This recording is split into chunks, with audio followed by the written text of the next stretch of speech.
Welcome back to the channel, and thank you so much to everyone who has liked, shared, and subscribed. It means the world to me. Today, we're diving into a deeply important topic, the dangers of online dating. While many people find meaningful connections online, there are cases where meeting someone through a dating app can take a dark and tragic turn. In this video, we'll be exploring some of these heartbreaking stories, highlighting the risks, the red flags, and the importance of staying safe when meeting someone new. Let's get into it. Ingrid Lyne was the kind of woman who seemed to have it all: a rewarding career, 3 beautiful daughters, and a warm personality that made her beloved by everyone who knew her. Born on August 2nd, 1975, Ingrid grew up with a vibrant, sunny disposition. She was known for her laughter and ability to light up a room. After graduating from high school at Canyon del Oro in Tucson, Arizona, Ingrid set her sights on a career in the medical field. With encouragement from her family, she pursued a nursing degree at the University of Arizona. Ingrid excelled in her studies and earned her bachelor's degree in 1997. By 2000, Ingrid had moved to Renton, Washington, a quiet suburb of Seattle, where she began her career as a nurse at the Swedish Medical Center. She quickly became known for her skill, dedication, and compassionate nature. Ingrid's life blossomed further when she met and married a local man named Phil. Together, they built a life centered around their 3 daughters, Brooke, Noelle, and a youngest child who was just 7 at the time of the tragedy. But like many love stories, theirs came to an end. After 14 years of marriage, Ingrid and Phil divorced, though their breakup was amicable. They remained dedicated co-parents and were deeply committed to ensuring their daughters had a stable and happy upbringing. 2 years after her divorce, Ingrid decided she was ready to re-enter the dating world. Being a busy mother and a full-time nurse left her little time to meet people in person, so she turned to the dating app Plenty of Fish. She wasn't looking for anything serious, but rather companionship, someone to enjoy her precious free time with. That's when she met John Charlton. John Robert Charlton was 37 years old with green eyes, an average build, and a polished dating profile that seemed harmless enough. He described himself as a mellow Catholic who enjoyed low-key activities like coffee dates, comedy shows, and casual conversations. His bio read, "My intent here is to simply make friends and to meet up for a conversation. Not much of the crowded bar and club type. Mellow is quite more my scene. This is not some scam to get laid either." Despite the odd phrasing, Ingrid saw no immediate red flags. They began chatting, and before long, their casual conversations turned into a series of dates. John would often visit Ingrid at her Renton home, where they spent evenings going out for drinks or enjoying nights in. But as their relationship deepened, Ingrid began to notice inconsistencies. John didn't seem to have a place of his own, a steady job, or even a car. While Ingrid chalked it up to bad luck, she kept him a secret from her friends and family. Perhaps she was embarrassed by his lack of stability, or perhaps she wasn't ready to admit that their relationship wasn't perfect. For John, however, the relationship was far from casual. He began spending more time at Ingrid's home, even though she tried to maintain some distance. She enjoyed his company but didn't see a future with him, something she could never have predicted would cost her life. On Friday, April 8, 2016, Ingrid's 3 daughters were staying with their father, Phil. Free from her usual responsibilities, Ingrid arranged a night out with John. They planned to watch the Seattle Mariners play at Safeco Field, but first they stopped at a nearby bar, the Beer Garden, for drinks. By the time they arrived at the stadium, John was noticeably intoxicated, but Ingrid didn't think much of it. After all, it wasn't unusual to have a drink or two before a baseball game. What happened after the game, however, remains unclear. The following morning, April 9th, Phil arrived at Ingrid's home to drop off their daughters. To his surprise, her car, a 2015 Toyota Highlander, was missing. When she didn't answer the door, Phil called her cell phone. Then he texted her. But every attempt to reach her was met with silence. Phil contacted Ingrid's mother, Georgia, who immediately rushed to her daughter's home with a spare key. Inside, the house was eerily quiet. Room by room, Georgia searched for Ingrid, but the silence was deafening. When she opened the door to the master bathroom, a wave of bleach stung her nostrils. On the bathroom counter, she found a pruning saw, a serrated tool often used for cutting tree branches. Its presence in the bathroom was chilling. Realizing something was terribly wrong, Georgia informed the police. As police began their investigation, another unsettling discovery was made 10 miles away in Seattle. A local resident called 911 to report something disturbing. 911, what are you reporting? This is going to sound really bizarre, but I went to go grab my recycling bin, and there were 3 white trash bags in the recycling bin, and I went to lift them out. And honestly, it's freaking me out, but it looks like a foot. Inside the bags, police found dismembered human remains, including a severed foot and head. The head was later identified as Ingrid's through her driver's license photo. Investigators determined that she had been strangled, and the dismemberment occurred post-mortem. Using Ingrid's phone records, police discovered frequent contact with John Charlton. When officers reached out to him, his responses were evasive and inconsistent. He claimed they had gone to the Mariners game together, but insisted they parted ways afterward because Ingrid wasn't ready to introduce him to her children. By April 11th, Ingrid's car was found abandoned in downtown Seattle, just 3 miles from the stadium. With mounting evidence, police tracked John to a property in Lake Stevens, about 50 miles from Seattle. When brought in for questioning, John appeared detached and annoyed. He claimed he had blacked out after the game and couldn't remember anything. Despite scratches on his hands, forehead, and chest, possibly defensive wounds, John insisted he had nothing to do with Ingrid's disappearance. 2 days later, DNA evidence tied John Charlton to Ingrid's bathroom, and he was arrested on charges of first-degree murder and auto theft. As the case gained media attention, one of John's ex-girlfriends came forward, describing him as volatile and prone to violent outbursts. His criminal record included felony theft, aggravated robbery, and misdemeanor assaults.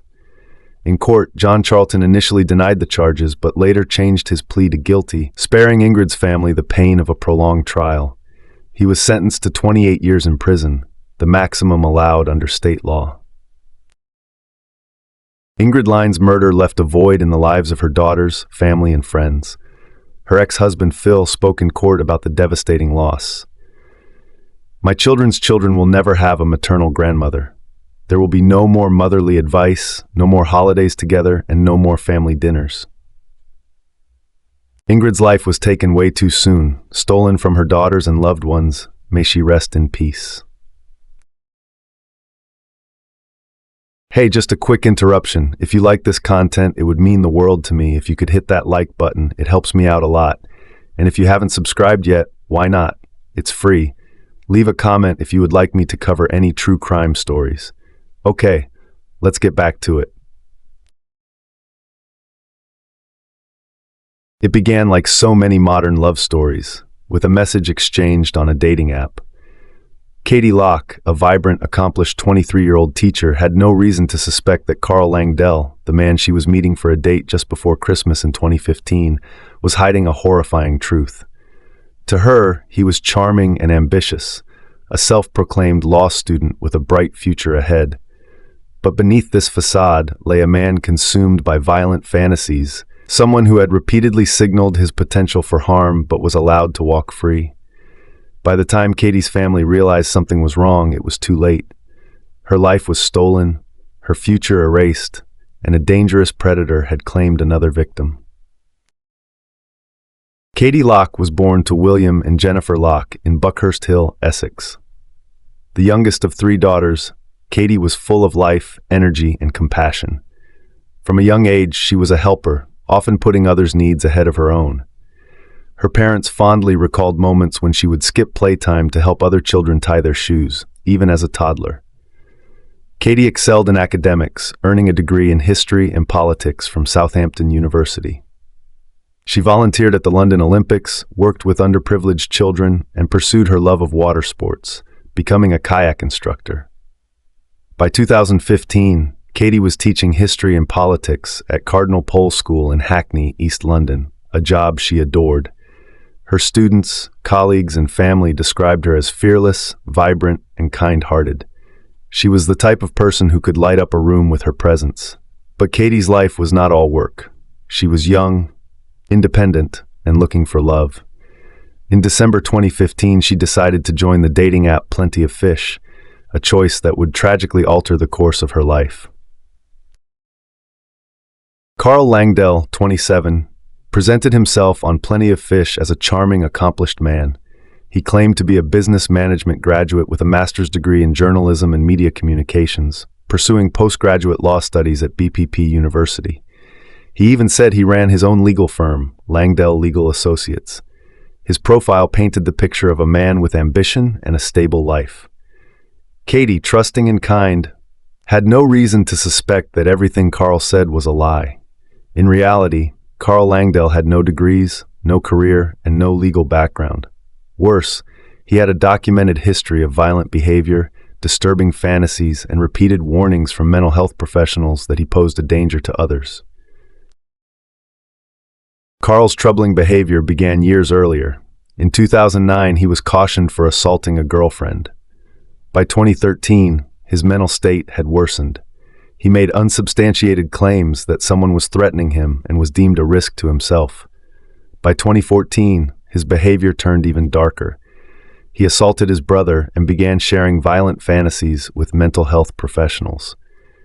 In March 2015, Carl confided in a psychiatric nurse that he fantasized about killing his girlfriend's sister, disrobing her, and sexually assaulting her corpse. He even threatened to kill the nurse who reported his disturbing confession. When police detained him under the Mental Health Act, he admitted to doctors that he had been experiencing sexually violent thoughts since the age of 16. He described getting sexual gratification from fantasies of killing people. A psychiatric assessment deemed Carl a high risk to others, particularly women. Doctors noted that he showed no signs of psychosis or mental illness to explain his behavior. His fantasies were deliberate and calculated. Despite this, he was not detained long-term. He was released back into the community after brief hospital stays, often with conditions that were poorly monitored or enforced.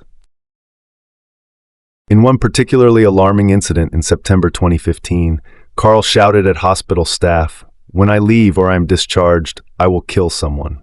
Document that I will kill someone when I leave." Despite his explicit threats, he was discharged under the assumption that his words were driven by anxiety about his release. His violent tendencies and escalating threats went largely unchecked. In December 2015, just weeks before he met Katie, Carl was sentenced to a 9-month suspended prison term for threatening to kill his girlfriend's sister. Instead of serving time, he was released on conditions that failed to prevent him from seeking new victims. On December 23, 2015, Carl Langdell and Katie Locke went on their first date. They met for drinks in Shoreditch, and Katie texted friends to say she was enjoying herself. Carl persuaded her to take a taxi with him to Theobald's Park Hotel in Waltham Cross, where they checked in at 3:30 a.m. on Christmas Eve.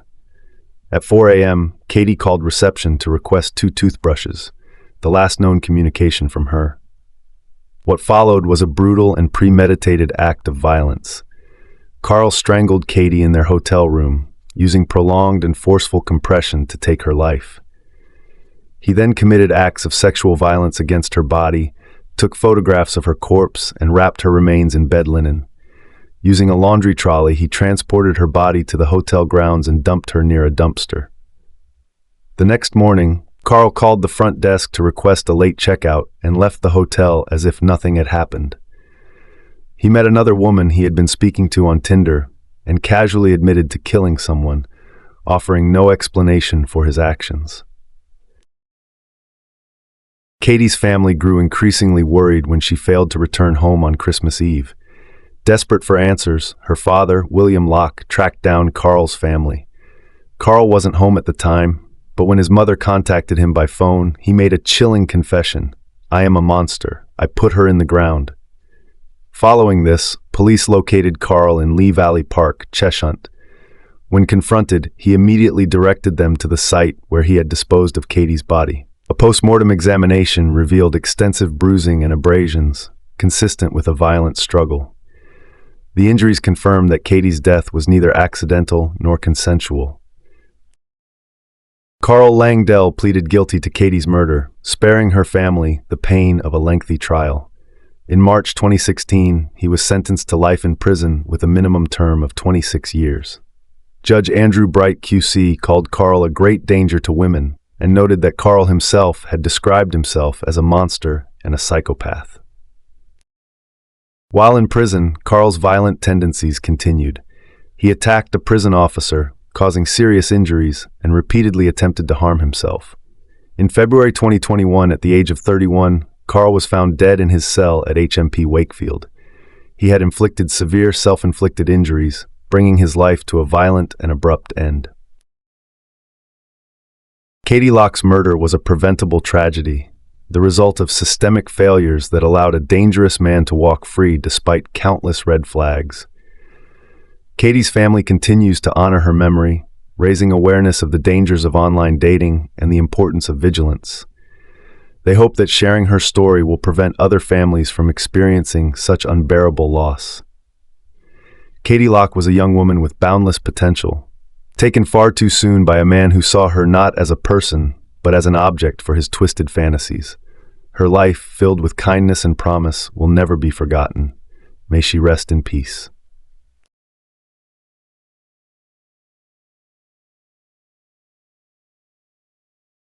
Molly McLaren was a bright, vivacious young woman from the quiet village of Cobham in Kent, southeast England. She was born on May 26, 1994, to Doug and Joanne McLaren, and she had an older brother named Tom. Molly's life was filled with laughter, love, and ambition. Those who knew her spoke of her radiant smile and magnetic personality, traits that made her unforgettable to everyone she met. Growing up, Molly had a happy and secure childhood. Her parents and brother were her constant sources of support, and her best friends described her as the type of person who lit up every room she entered. She was outgoing and social, always the first to rally her friends for a night out or organize a get-together. Her close friend Chloe remembered Molly as someone who was always looking out for others, a natural source of joy and comfort to those around her.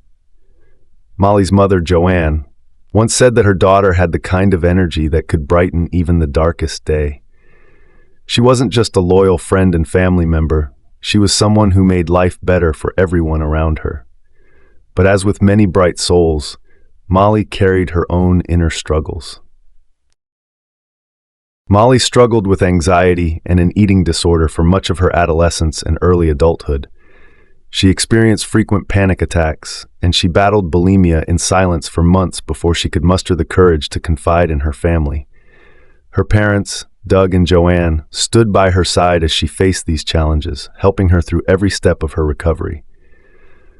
Molly's road to recovery wasn't easy, but it revealed her incredible resilience. She not only overcame her eating disorder, but decided to use her experience to help others. She started a blog where she candidly shared her struggles with mental health and disordered eating.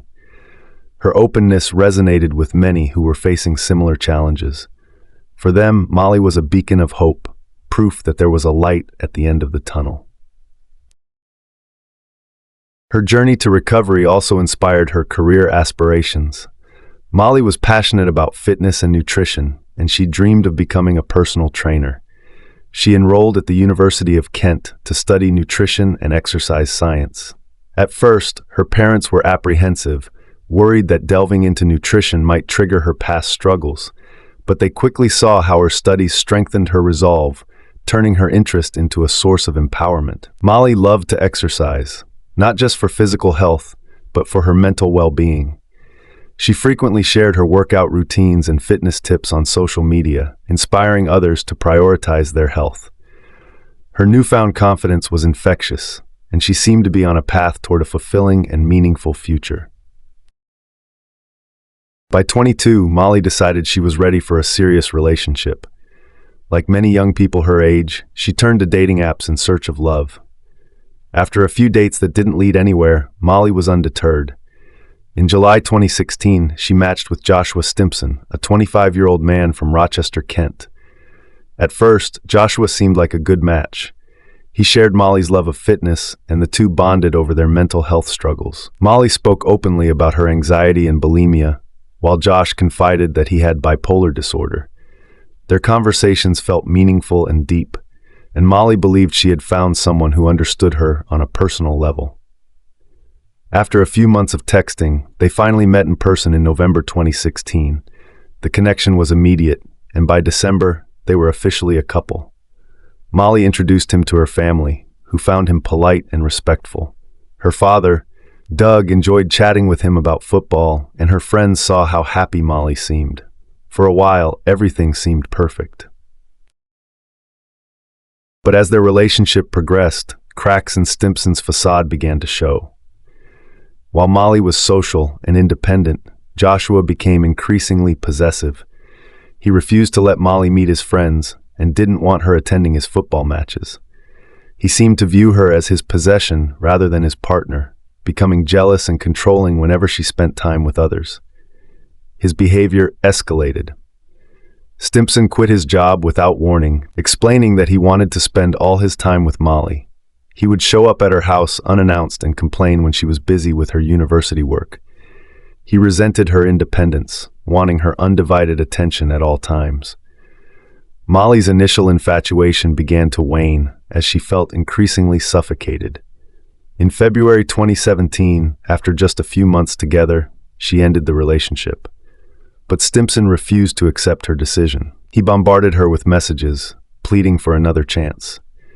Exhausted by his persistence, Molly reluctantly agreed to give the relationship another try. The second chance didn't last long. Stimpson's behavior only worsened, becoming more manipulative and emotionally abusive. He accused Molly of being the problem in the relationship, blaming her anxiety for their issues. By May 2017, Molly had had enough. The breaking point came during a family celebration, where Stimpson sulked and acted distant as Molly enjoyed herself. Later that night, he recorded videos of Molly during an argument, seemingly trying to provoke her. After that incident, Molly knew she had to end the relationship for good. On June 17, 2017, she told him it was over. Stimpson's reaction was swift and vengeful. He began harassing Molly with incessant messages and then took his campaign to social media. He accused her of using drugs, tagging her family members in defamatory posts. Molly was devastated. She reported his behavior to Facebook and the police, who warned Stimpson to stop. His response was chilling. "You've seen nothing yet. There's more to come." Despite blocking him on all platforms, Molly couldn't escape his obsession. Stimpson found ways to stalk her, enlisting a friend to monitor her social media accounts. He discovered she had applied for a job at a local gym and joined it himself. On June 27th, he purchased a kitchen knife and a pickaxe, setting the stage for his next move. On June 28th, Molly went out for dinner with friends, sharing her location on social media. Stimpson showed up at the same pub, spending the evening staring at her. Molly felt uneasy and left early, suspecting he was stalking her but unsure how he knew where she was. The next morning, on June 29th, Molly headed to Pure Gym in Chatham for her usual workout. Unbeknownst to her, Stimpson followed her there. As she began exercising, he arrived and started working out beside her. Molly texted her mother and friends, expressing her fear. Her mother urged her to come home immediately. When Molly left the gym, Stimpson was waiting in the car park. As she got into her car, he attacked, stabbing her more than 75 times with the knife he had purchased days earlier. Passers-by tried to intervene, but nothing could stop him. Molly's screams echoed through the car park until they were silenced. Joshua Stimpson didn't flee the scene. Covered in Molly's blood, he calmly surrendered to police, saying, "You're here for me. I'm the one you want." In court, he claimed diminished responsibility due to mental illness, but psychiatrists found no evidence of bipolar disorder. The jury saw through his lies, convicting him of Molly's murder in February 2018. He was sentenced to life in prison with a minimum of 26 years. Molly's family turned their grief into action. founding the McLaren Foundation to support those battling eating disorders. They also created Molly Fest, an annual music festival celebrating her love of life. Through these initiatives, Molly's memory lives on, inspiring others to overcome their struggles and live life to the fullest. Molly's story serves as a heartbreaking reminder that red flags in relationships should never be ignored or dismissed. Whether you're a man or a woman, it's crucial to trust your instincts and recognize the warning signs of controlling or toxic behavior. Second chances might seem like an opportunity for growth, but they can also lead to dangerous patterns that escalate over time. Protect yourself, and know that walking away from someone who makes you feel unsafe isn't weakness, it's strength. Your life and well-being are worth more than taking a risk on someone who's shown you who they truly are. Remember, when you see red flags, believe them. It might just save your life.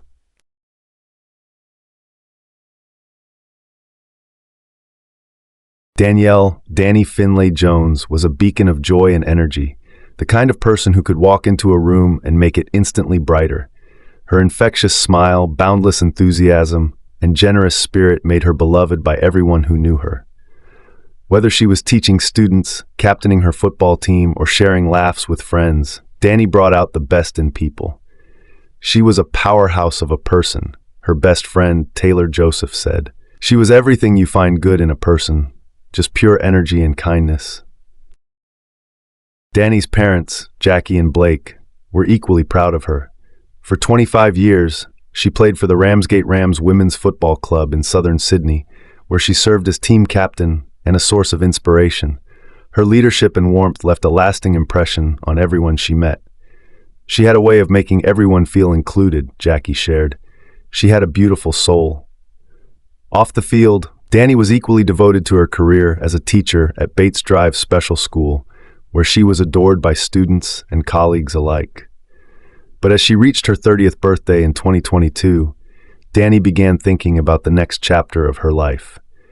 She dreamed of finding love, settling down, and starting a family. "I'm 30 now," she often told her friends. "My clock's ticking. I want to have kids and build a life." In December 2022, Danny decided to give online dating a try. That's when she matched with 33-year-old tradesman Ashley Gaddy on the dating app Bumble. From the start, Ashley seemed perfect. He was attentive, charming, and appeared to share Danny's desire for a serious relationship. The pair went on 2 dates, and by their 3rd meeting, they had become a couple. On December 17th, Danny introduced Ashley to her closest friends at an annual Christmas gathering. It was a significant step for her. It was the first time she'd ever brought a boyfriend into her inner circle. "They seemed to click," Jackie said. "He told her everything she wanted to hear. He wanted to settle down, start a family, and was only interested in something serious." Watching Danny cuddled up next to Ashley that evening, Taylor thought, "She looked happy, and I wanted that for her." But the festive evening didn't go entirely as planned. During a drinking game, a question about one-night stands triggered an argument between Danny and Ashley. When Danny admitted she'd had one in the past, Ashley grew visibly upset. He began texting her from across the table, accusing her of lying. "You said you never had a one-night stand," one message read. "You fucking lied." Danny pulled Ashley aside to talk privately, and after about 20 minutes, the issue seemed resolved. As the night went on, the couple appeared to reconcile, and those around them assumed everything was fine. But to Taylor and Danny's friends, this argument would later stand out as a glaring red flag, a glimpse into Ashley's controlling and possessive behavior. After the gathering, Danny and Ashley returned to Taylor's house to stay the night. Taylor and her partner went to bed around 1:30 a.m., but at some point during the night, Taylor's partner woke her up, hearing noises that sounded like an intimate moment between Danny and Ashley. Taylor laughed it off and went back to sleep, completely unaware of the horror unfolding just a few doors away. By the following afternoon, neither Danny nor Ashley had surfaced. Concerned, Taylor went to check on her friend. When she opened the door to the guest room, her worst fears became reality. She was on the other side of the bed, covered with a blanket, Taylor recalled, her voice trembling. She was bleeding from her face. Taylor's heart sank as she called out Danny's name, but there was no response. That was all I could think, just repeating her name over and over in my head. It was later revealed that Danny had been violently murdered. She had died from blunt force trauma, manual strangulation, and suffocation. Investigators determined that Ashley had overpowered her, straddling her and covering her mouth as he beat her to death. There was nothing she could have done, Taylor said tearfully. He completely overpowered her. For Danny's family and friends, the news was devastating. Jackie described the moment police informed her of what had happened to her daughter. I just couldn't believe it. No mother ever imagines losing their child like this. But the tragedy didn't end there. As the family began to process their grief, they were hit with another horrifying revelation. Ashley Gaddy was not who he seemed. He had a long history of domestic violence and had been out on bail at the time of Danny's murder. 5 women had taken out apprehended violence orders, AVOs, against Ashley before he met Danny. In 2021, he was convicted of assaulting an ex-girlfriend, choking and stalking her, but a magistrate deemed him low risk and sentenced him to community service. Just 6 months later, he was charged with assaulting another woman. Despite his escalating violence, Ashley was granted bail and allowed to walk free. Danny's family was horrified. The system failed her. Jackie said, if he hadn't been out on bail, Danny would still be alive today. Taylor echoed her frustration, questioning why the justice system allowed someone with such a violent history to remain free. This was a murder waiting to happen, she said. How many more women have to suffer before something changes? In the wake of Danny's death, her family and friends have channeled their grief into advocacy, speaking out about domestic violence and calling for stricter bail laws. We need reform, Jackie said. There has to be accountability. Women like Danny deserve better. At Ramsgate RSL, where Danny's football team continues to honor her memory, Jackie often leaves red roses on a special bench dedicated to her daughter. She absolutely adored Beauty and the Beast. Jackie said with a smile. She had a tattoo on her arm that said, "Until the last petal falls." As Danny's family fights for justice and change, they hold on to the hope that her story will inspire others to take action against domestic violence. We want her life to mean something, Jackie said. We want to make sure no other family has to go through what we've been through. This heart-wrenching story serves as a sobering reminder of the dangers of domestic violence and the systemic failures that allow offenders to harm again and again. Danny's life was one of light, love, and possibility. A life that was stolen too soon. Her legacy, however, continues to shine through the lives she touched and the fight for justice her family has embraced in her name. Thank you so much for taking the time to listen and reflect on these heartbreaking cases. If there's one takeaway from these stories, it's the importance of being cautious when meeting people online. Always meet in public spaces and never share your address or personal information with someone you've just met.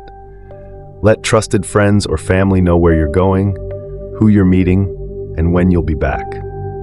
If possible, drive yourself or arrange your own transportation. Don't let them pick you up. Safety should always come first. I'd love to hear your thoughts on the cases we've discussed today. Do any stand out to you or resonate in some way? Drop your thoughts in the comments below, and let's have a conversation about how we can stay safe in an ever-changing digital world. And as always, don't forget to like, share, and subscribe if you want to see more content like this. Your support means the world to me, and together we can keep raising awareness and sharing these important stories. Stay safe, look out for one another, and I'll see you in the next video.